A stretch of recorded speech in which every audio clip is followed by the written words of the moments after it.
Hi guys, welcome back. It's Lisa. If you are new to the channel, welcome. Today I've got another super simple glam DIY for us. We're going to be making an easy and elegant footed decorative bowl.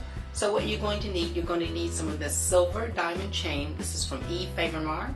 Efavormart is an online retailer of event decor, event lighting, event supplies, and so much more.